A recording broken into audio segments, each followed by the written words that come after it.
በልመዩት ጊዜ አታልቅሽ ብሎኝ ነበር። ከዛ በኋላ አሁን ደግሞ አይቼው አንተ ማን ነህ አልኩት። እሺ እኔ ያረቀት ገብርኤል ማርያምን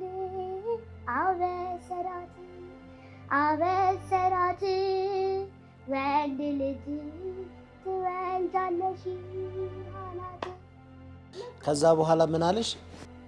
አሁን ታገሺ ሲለኝ ሰማሹ? በድምጽ ሰማሁት። አወራ ሚካኤል መልአክ በክነፈ ጾራ መጥቶ ላይተ ደመና ሰወራ ንጽሕት በድንግልና አልባቲ ሙስና ተወለደልን። ቲጂዬ፣ ሶሊ፣ ሄሪ አብሮን ቆይታ ያደርጋሉ። በርሜል ቅዱስ ጊዮርጊስ እንደሄዱ ነግሬያችሁ ነበረ። በርሜል ቅዱስ ጊዮርጊስ አስደናቂ ቆይታ ነበራቸው። እስኪ ስለ በርሜል ቅዱስ ጊዮርጊስ ምን እንደነበረ፣ ስለ መንገዱ እንዴት እንደነበረ ከቲጂ ተነስተን ወደነ ሄራኒ ወደነ ሶሊ እንገባለን። እንኳን ደህና መጣችሁ። እንኳን ደህና ቆየ። እንግዲህ ከድካም በኋላ አምሮባችሁ ነው እንደው ነቃ ብላችኋል። አዎ በጣም እንደሆነ እኔማ ልክ ባህር ዳር ሳገኝሽ በቃ የሆነ ፊት ላይ የሚነበብ ነገር አለና ደስ ብሎ ነበር። የሆነ የጥንካሬ የሆነ ነገር በቃ ግፍፍ ብሎ የተነሳ ነገር ነው መስሎና እስኪ እንዴት አየሽ የበርሜል ጉዞ? እንዴት ነበረ ቆይታ? የበርሜል ጉዞ በጣም የተለየ ነበር።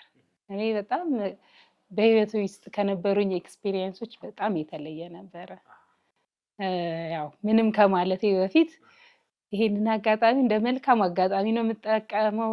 ሶልዬ በጣም ነው የማመሰግነው። አንተን ለማመስገን ይሄንን እድል በማግኘት በጣም እግዚአብሔር ይመስገን። ተባረክ። በጣም ነው የምናመሰግነው እና በጣም ውስጤ ያለው ደስታ ይሄ ነው የሚባል አይደለም። መቼም ቲጂዬ በእርግጠኝነት ባለሽ በዚች እድሜሽ ብዙ የጸበል ቦታዎችን ዙረሽ አይተሻል ብዬ አስባለሁ። እና እንዴት አየሽው የበርሜል ቅዱስ ጊዮርጊስን ጥምቀት? ምን ተፈጠረ የመጀመሪያ ቀን ስትጠመቂ? ያው የመጀመሪያ ጊዜ ብዙ መረጃ ነበር ስለ በርሜል ጊዮርጊስ መሰወር ምናምን የሚባለውን ስሰማ ያው በተወሰነ መልኩ የሆነ ነገር የሳልኩት ነገር ነበር እና የመጀመሪያ ጊዜ ስገባ ቀለል አድርጌው ነው የገባሁት የመጀመሪያ ቀን። ከዛ በኋላ ግን ለሁለተኛ ቀን ደግሜ ለመሄድ እስከምፈራ ድረስ ማለት ነው። አዎ የመጀመሪያ ቀን ከተጠመቅኩ በኋላ ይሄ አንዱ ይበቃል አልኩኝ። ደግሜ ለመሄድ ፈራሁኝ። ከዛ በኋላ 2-3 ቀን ተጠመቅን።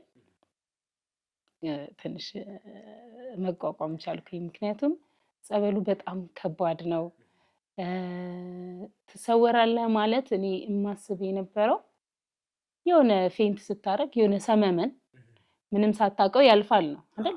ይሄ ግን የሆነ ዓለም ውስጥ ነው የምትገባው።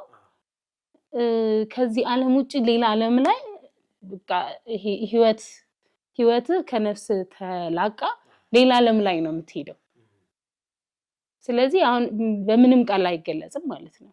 እኔ አሁን ምንድነው ምን አየሽ ብትለኝ እዛ ሆኜ ልክ ከነቃው በኋላ ስረጋጋ ምናምን አሁን ሰው ሲጠይቀኝ ምንድነው የምለው ብዬ ሳስብ መግለጽ ስላልቻልኩኝ ምን ብዬ አሰብኩኝ፣ ሄዳችሁ እዩት እላለሁ።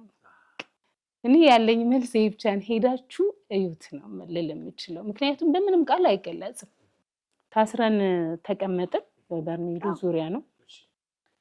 መጀመሪያ የሰማሁት የመጀመሪያ ቀን ኮቴውን ነው፣ የፈረስ ድምጽ፣ የፈረሱን ኮቴ የሚል ድምጽ መጣ መጀመሪያ። ከዛ ሽ የሚል መጣ። እኔ ወደ ዳር ነበረ የተቀመጥኩት። ከዛ ጸበሉ ከነካን በኋላ ያለውን ነገር አላውቅም። ከዛ ያው ወደዛው ሄድን። ከዛ ስመለስ የነበረው ነገር ምንድነው ላይክ ሰውነት ፈርሶ ድጋሚ የተገጠመ አይነት ነገር ነው ስሜቱ። በጣም ከፍተኛ ድካም። አሁን ያን እንዴት እንደምገልጸው አላውቅም።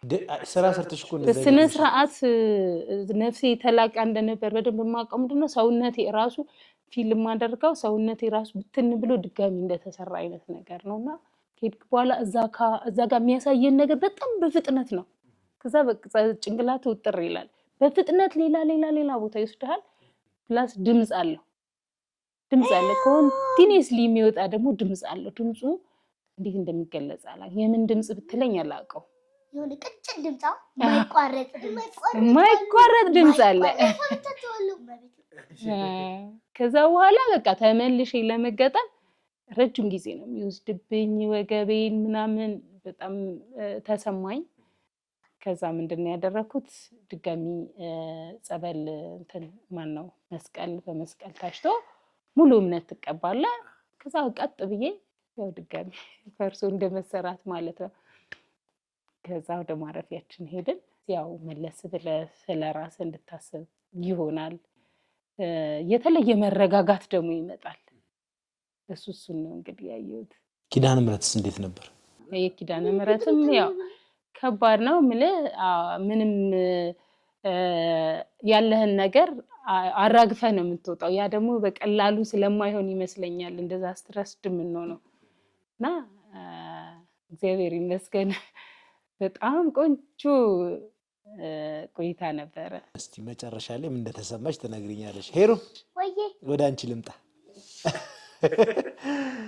እንዴት ነበረ ጥምቀት? የመጀመሪያ ቀን ጥምቀት ስትጠራ?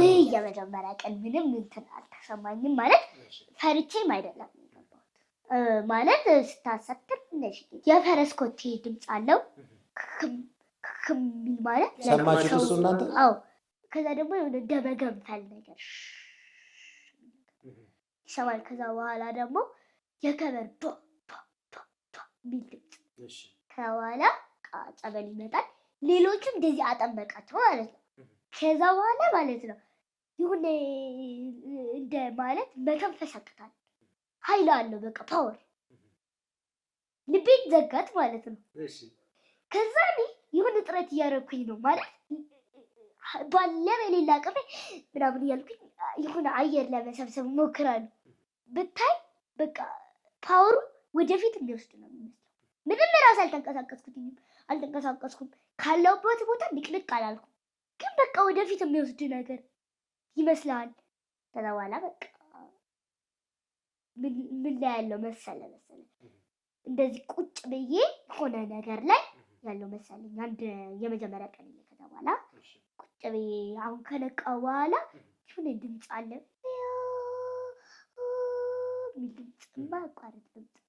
ከዛ በኋላ እሱ ከወጣ ምናምን በኋላ እንዲህ ስትወጣ ጸበሉን የሚያስከረክር ነገር አሁን ከወጣበት ከቆምክ በኋላ መቆም ያቅታል። ከባድ ነው። በቃ ሰውነት ቁርጥርጥርጥ ምናምን በቃ እንደ መድቀቅ ነገር ያደርጋል ማለት ፊሊንጉን ታውቀዋለህ፣ ተጠምቀሃል። ለዛ ከዛ በኋላ በጣም አይምሬ ላይ መጣው ነገር ቃኔ እንዲህ በጣም በቃ ቆሜ እሄዳለሁ። ሀልዚ ነኝ በጣም ሀልዚ ነኝ ብሎ የሚያስብ ሰው እዚህ መጥቶ ይፈታል ያልኩት። የቤቴን አቅም አለኝ ብሎ አቅም አለኝ ጉልበት አለኝ ምን አለኝ ብሎ እንደዚህ የሚፍጨረጨር ምን የሚል ሰው እዚህ በርሜል መጥቶ አቅሙ ይታይ ይበርበር። ቅዱስ ጊዮርጊስ ምርምር ያደርገው መብራን እግዚአብሔር እንደዚህ ፍትን ያደረገን መረመራችሁ እናንተ ሌሎችንም ይበርበር ዓለም መጥቶ ነው እዚህ መጠመቅ ያለበት አልኩ። ይከበር ጸበል ፈጣሪያችሁ ሲፈጥራችሁ ጤነኛ ሆናችሁ ነው። ከወረድን በኋላ ግን ሁላችንም በኃጢአት እንቆሻለን። ከዛ በኋላ ጤነኝነት የሚባል ጉድ የለም። በቃ ምንም እዚህ በቃ ጸጥታ ነው የምትሄደው ወደ ሀገር። ከዛ በኋላ ግን ችግሩ እንደገና ወደ ኃጢአት ትመለሳለህ። በጣም ከባድ ነው። እየደጋገምክ መጠመቅ ነው ያለብህ ወይ እዛው መኖር ነው ያለብህ እንጂ መልሼ ወደዛ መሄድ አቃተኝ። እንደገና ኃጢአት ልሰራ ነው ብዬ አሰብኩኝ። እራሱ በጣም ነው የሚከብደው። በጣም ማለት ቅዱስ ጊዮርጊስ እንደዛ ካነጻ ንስሐ ካስገባ ካጠመቀ በኋላ ተመልሰ ወደ ከባድ የዓለም ፍርድ ላይ ወደማይታለፈት ወደ ዘላለም ሕይወት የሚወስድህን ነገር እዛ ታጠበቅ ከተመለስክ በኋላ እዚህ ስትመጣ በጣም ከባድ ነው የሚሆነው እና እሱ ፓርት መመለሴ ነው እንጂ የቆጨሽ አለመመለስ ነበር መመለስሽ ነው የቆጨሽ አለመመለስ ነበር አልሽ አለመመለስ ነበርና በጣም ጥሩ ጸበል ደስ ይል ነበር ሶሊስ እና ማንኛውም ጸበል ነው ለምን አርጊ ሲጂ ነው እሺ እንደዚህ አይነት ነገር ይፈጠራል ምን ተፈጠረ ዛኪርሽ በኋላ እስቲ ንገሪኝ መጀመሪያ ላይ ጀርቤን ነበር ያረጨ ተራ በተራ የሚረጭ መስሎኛል ከዛ አንዱ ሁለት ያለበሰኝ ነው የለትክም የሚል ስሜት አለ ትቀጥል ነፃነት ማትቋረጥ እና ወደ ካሜሚ የሚቆመው ዛምነት ልትቀባስ ዛጋ ትንሽ ይቆማል እና ስሜት ሁለተኛው ቀን ከበደለ ትንሽ ከበደ አንድ ሚስጥር ሰምቻለሁ ለናቴ ብቻ ነው የነገርኩት ለምን ለሰሊና ለናቴ ስለዚህ ለምን ይነገረኛል ይነገርክ እርግጠኛ ነህ አዎ እርግጠኛ ነኝ ሁለተኛ ቀን ስትጠመቁ ነው ሁለተኛ ቀን ስትጠመቅ ነው ያየሁት እሺ አንደኛው ቀን መጀመሪያው ምንም አላየሁም ሁለተኛው ቀን ግን አይቻለሁ ምን አየሽ መጀመሪያ በህልሜ ቅዱስ ገብርኤልን አይቻለሁ ያንን ኤግዛክት ራሱን ቅዱስ ገብርኤልን ነው አጠገቤ ቆሞ ያየሁት በህልምሽ መቼ ነው ያየሽው ውይ አመት ሆነ ሶልዬ እሺ 1 2 አመት 3 አመት ሆነ አረ 3 አመት ከላዋላ እሺ ራሱን ኤግዛክት ራሱን ያየሁት ቅዱስ ገብርኤል እሺ አጠገቤ ቆሞ የዛን ጊዜ 3 በትር ዳጁ ይዞ ነበረ አክሊል ደግሞ ደፍቶ ነበረ እሺ እና በህልሜ ያየሁት ጊዜ አታልቅሽ ብሎኝ ነበረ ከዛ በኋላ አሁን ደግሞ አይቼው አንተ ማን ነህ አልኩት እሺ እኔ ኧረ ቅዱስ ገብርኤል አለኝ ከዛ በኋላ ምን አልኩኝ ለምንድን ነው እስካሁን ያላዳንከኝ አድነኝ እንጂ ብዬ ምህረት አድርግልኝ እንጂ ብዬ ስጠይቀው ቆይ ትዕግስት ይኖርሽ ቀስ ብለሽ አድርሻለሁ አለኝ ከዛ በኋላ በቃ ከነቃው በኋላ ያለው ሞመንት እንጂ ማስታወሰው ሌላ ምንም የተፈጠረ ነገር የለም ቆይ አድንሻለሁ ብዬ እኔ እሺ ብዬ ስመልስለት ወደ ታች አደረገኝ ነገር ይሆን ነገር ጎተተኝና ወደ ታች አደረገኝ ከዛ በኋላ በቃ ምን ይዟል በእጁ 3 በትር በአንድ እጁ 2 ይዟል በአንድ እጁ ደግሞ 1 ይዟል እሺ አናቱ ላይ እንትን ዳብታል ነክቻው ነው እሺ ነካው ትራሲ እግዚአብሔር ማርያም እንዴት አርግሽ እንደዚህ መጀመሪያ ቆሜ ነበር እንደዚህ ማለት ነው አጠገቤ ቆሜ እሺ ከዛ እዚህ ጋር ያለውን ነካው እሺ ወደ እዚህ ጋር ያለውን ነካው እሺ አልፈራሽም ትንሽ ፈርቻለሁ ግን ረኔ ችግር የለውም አባቴ አይደለ እንዴ ብዬ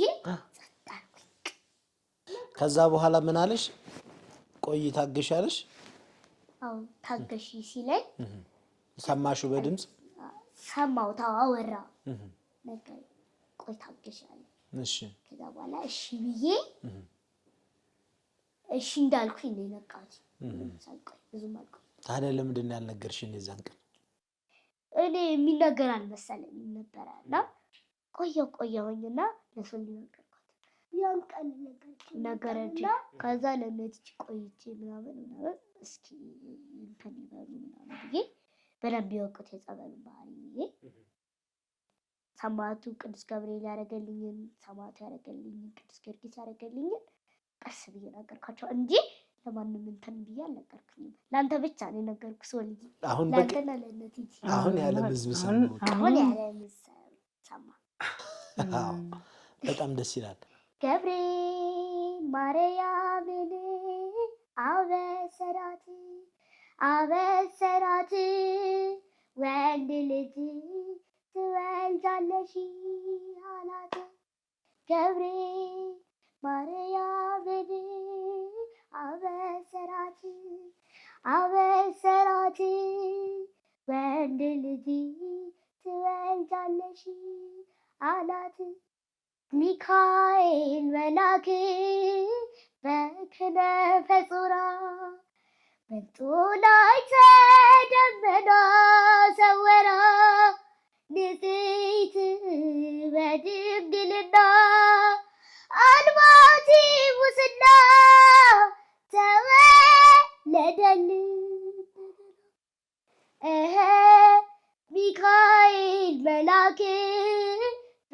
ከነፈሱራ መንጦላዕተ ደመና ሰወራ ንጽሕት በድንግልና አልባቲ ሙስና ተወለደልን።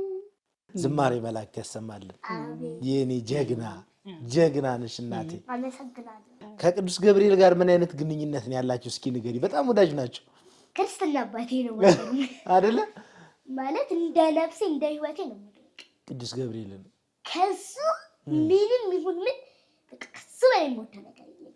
በጣም በጣም በጣም ለምን መሰለ እኔ ማለት ነው ቅዱስ ገብርኤል ቤተክርስቲያን እዛው ድሮ ተወልጄ ያደግኩበት ሰፈር ነበረ። እዚህ አሁን በቅርብ ነው የመጣሁት። ተወልጄ ያደግኩበት ሰፈር ሳር ቤት ይባላል። ብዙም ሳይርቅ የብስራተ ገብርኤል ቤተክርስቲያን እዛ ነበረ ያለው እና እሱን በጣም ማለት የምወድበት ትልቅ ምክንያት አለ። ምንድነው? ሁል ጊዜ በወር 19 ይመጣል። በተአምር ቀርቼ አላውቅም። በተአምር ቅዱስ ገብርኤል ቤተክርስቲያን ብስራተ ገብርኤል ቅርብ ነው ለኛ። ሄዳለሁ በቃ። ጎበዝ። ኪዳነ ምሕረት እንዴት ነበረ? ወይ ኪዳነ ምሕረት ከበድ ይላል አባቴ። ኪዳነ ምሕረት በቤቴ ሶሊኔ ከበረ ሶሊ ከበረሽ ኪዳነ ምሕረት እሺ ከበደ። በጣም ሃርድ ነው አይደለ? እንዴት ማለት አጠገቤ ተቀርጸት እንደዛ ነው። እሺ ሰው ነው የሚያነሳው አንስተው ይዙና ማለት እንዲያዘኝና ማለት አቀፈኝ። ከዛ በኋላ በርሜል ውስጥ ሽታ አለ መታሸታው የሚሳወር ድፍ አረግኝ። ከዛ በኋላ ሲደፍቀኝ ሳሸት ማለት በቃ የለውም ምንም ደቂቃ አልፈጃብኝ። ሰከንድ ነው አንድ ሰከንድ ወዲያው እንደው እንትን ያልኩት የተሳወርኩት። ከዛ በኋላ እንደ አነሱ ምናምን አንስታ ምናምን ገንዳው ላይ አድርገው ስንቴ ጸበል ደፉብኝ መሰለኝ። ብዙ ጊዜ ጸበል እንደዚህ ያነሱ ደፍተው ነው የነቃሁት። አነቃሁኝ። ከዛ በኋላ በጣም ደስ ይላል። ቲጂ ልብ ይነካል። እግዚአብሔር የተመሰገነ። እኔ ሁለት ዓላማ ይዤ ነው እናንተን ወደ በርሜል ቅዱስ ጊዮርጊስ እንድትሄዱ ከማሰብ አንጻር በእውነት የነበረውና እግዚአብሔር የተመሰገነ ይሁን። ያሰብኩት ነገር ተሳክቷል። ትልቁ ነገር ሰው ልጅ የልብ ጥንካሬ ሲኖረው ትልቅ ነገር ነው። አንዳንዴ የምትጽናኝበትን ነገር ማግኘት መቻል ደግሞ ትልቅ ነገር ነው። ያሁን በእነዚህ ልጆች አንደበት ማለት ነው። ገብቶሻል አይደለም? እግዚአብሔር በእርግጠኝነት እንጂ ብዙ ነገሮች ከቅዱስ ጊዮርጊስ በኋላ ህይወትሽ ላይ፣ አስተሳሰብሽ ላይ፣ አካሄድሽ ላይ ብዙ የሚቀየሩ ነገሮች ይኖራሉ ብዬ አስባለሁ። ቆም ብለሽ እንድታስብ የሚያደርጉሽ ነገሮች ይኖራሉ። ስለ አረማመድሽ፣ ስለ ወደፊት ፊውቸሪቲን ስታስቢ በእያንዳንዱ ሞመንት ሰማዕቱ ቅዱስ ጊዮርጊስ ተናግረሽዋል። እንደገና እንደ እንትን ነው ብትንትንትንትን አድርጎ ልክ ከመኪና ሞተር ስታወርጅ እንዴ ነው ሁሉ ነገር ተፈታቱ አይደለም የሚሰራው። ልክ እንደዛ ነው። ከዛ መልሶ ሲገጥም ያ መኪና መንቀሳቀስ ይጀምራል ማለት ነው። ሰማዕቱ ደጅም የሚኮነው እንደዛ ነውና እንደው ፊውቸሪቲ ስታስቢ ምን ይሰማሻል? አሁን ከዛ ከበርሜል በኋላ ይሄ ራን እንደውም ጠቆም ስታረጋው አስታወሰችኝ። ማለት በቃ ዓለም ላይ ያለው ስጋት አሁን ተመልሰን እንዳለችው ነው። ተመልሰን ደግሞ ወደዚህ ወደሚያስጠላው ዓለም ተቀላቀልኩ ማለት ነው። እና እኔ ጥያቄ ነው ያደረብኝ ስነቃ ተመልሼ ወደ ምድር መመጣ ማን መሰለኝም ነበርና ድጋሚ ይሄን ህይወት ልደግመው ነው ወይ? ከዛ ደግሞ በምን ሁኔታ ነው ቀጣዩስ ምንድን ነው የሚሆነው? በምን ሁኔታ ነው ህይወት የሚቀጥለውን ብዬ እንዳስብ ነው ያደረገኝ። ስለ ቀጣዩ ህይወታችን እንድናስብ በጣም ትልቅ በር ነው የሚከፍተው ማለት ነው። ትልቅ የቤት ስራ ማለት በቃ ህይወት እንዲህ ነው ወይ ከንቱነታችን እንድናስብ ነው የሚያደርገውና በቀጣይ አሁን ተጠርተን እንደሄድ እኔ አሁን ሄጄ እንደመጣው ስለማስብ ቀጥሎ ደግሞ ወደማልመለስበት የሚሄደው መቼ ነው እስከዛስ ያለው ነገር የሚለውን እንዳስብ እድል አግኝቻለሁ። ደግሞ በተግባር ደግሞ በህይወቴ ደግሞ ማሰብ ብቻ ሳይሆን እሱ የሚፈቅደውን እንድኖረው ደግሞ እግዚአብሔር ይርዳኝ፣ ሰማዕቱ ይርዳኝ። ይህን ሀሳቤን ደግሞ በቃ አይቀይርብኝ አያጥፋብኝ እያልኩኝ ነው እና ከመጣሁ በኋላ ያለው እርጋታ የተለየ። እኔ በባህሬ ብዙ ሀሳቦችን ባንዴ የማስብ ሰው ነኝ። ብዙ ነገሮችን ባንዴ ከውን ብያልኩኝ እንትን ምል ሰው ነኝ። በብዙ ነገር የምጨናነቅ ሰው ነኝ። አሁን ያለኝ እርጋታ እኔ አላውቅም ከየት እንደመጣ እና ስንሄድ ድህነትን ጠብቀን የምንሄዳለን። እሱ ያዘጋጀልን ግን እሱ ያውቃል። እሱ ያውቃል። ሄራንዬ እግዚአብሔር ይመስገን ባዶ እጃችንን አልመጣንም። ወዳጇን ገብርኤልን ነው ያየችው። እግዚአብሔር ይመስገን እቀናለሁ። እንደዚህ አይቼ እንደዚህ በሚሉ ሰዎች ምን ያህል ቢታደሉ ነው። እና እኔም በልጅ ይሄንን በማየት በጣም ደስተኛ ነኝ። ገብርኤል ደግሞ በጣም ወዳጃችን ነው። በጣም የምንወደው መልአክ። አባታቸውም እንደዛው ነበረ። በቃ ከገብርኤል ጋር የነበረው ነገር ልዩ ነው። እኔም ገብርኤል ቤተክርስቲያን ነበር ሰንበት ትምህርት ቤት በልጅነቴ ሄዴ ነበረው። ለሄርዬ በቃ ሁልጊዜም ነው ከቡኗ እንዳለ መቶ የሚያበስራት እንትን የሚላትና ያው እንጠብቃለን። መጠበቅ እንዳለብን የተነገረን። እኔ ደግሞ የምለው እንድንጠብቅህ አንተ መልስ እስክትሰጠን እንድንጠብቅህ መጠበቅ የምንችልበትን አቅም ስጠን። ሳናማርር በተስፋና ደስተኛ ሆነን እንድንጠብቅህ የእነዚህንም ልጆች ልቦና ሳትቀይር የምንጠብቅበትን ልብ ስጠን። አሁን ደስተኞች ነን። እግዚአብሔር በፈለገው ጊዜ ያደርግ ፍቃዱ ከሆነ እሱ ፍቃዱ ካልሆነ ባለንበት እግዚአብሔርን እያመሰግን እንድንኖር ነው የማስበው። እያነሳን ነበረ መጻጉዕ ስንት ዓመት እንደጠበቀ አይደለ ሄራን? መጻጉዕ እኮ ይህን ያህል ዓመት ጠብቋል። ከዛ በኋላ ቀኑ ሲደርስ አልጋውን ተሸክሞ ነው የሄደው። ከዛ ልክ እግዚአብሔር ያደርጋል። ያ ቀን መቼ ነው አናውቀውም። ስለዚህ ተስፋ ማግኘቱ ራሱ ትልቅ ነገር አይደል? በጣም በልበ ልሙንነት በቃ የሆነ ነገር ሆፕ ይዘሽ እግዚአብሔርን አሁን በደንብ በንጹህ ልቦና ሆነሽ እንድትለምኚውና በይበልጥ ደግሞ በተስፋ የራሱ ቀን አለው የራሱ ጊዜ አለው እንድትይ በእነዚህ ልጆች ላንቺ መነገሩ ራሱ ትልቅ ነገር ነው ብዬ ነው የማስበው። አሁን እኔ ይሄ መልእክት በነገራችን ላይ ለነሱ አይደለም ለኔ ነው። ደካማዋ እኔ ነኝ። እነሱ በጣም ጠንካሮች ናቸው። መንፈሳዊ ህይወታቸው ጥሩ ነው። እግዚአብሔር ከጎናቸው ነው። እኔ የእነሱን ያህል ጥንካሬ የለኝም። የሆነ ጊዜ ፈተና ሲበዛ የምትደክመት ጊዜ አለ። እግዚአብሔር ላይ አንዳንዴ ትነጫነጫለ። እንደሱ ሲሆን እነሱ ናቸው እንትን የሚሉኝ የሚያርሙኝ እነሱ ናቸው። ይገርማልና ትንሽ እንደው ኮምፕሌን ምናምን ሲኖር እንዴ እግዚአብሔር ልታማረሪ፣ እግዚአብሔር እኮ ሊመሰገን የሚገባው አምላክ ነው።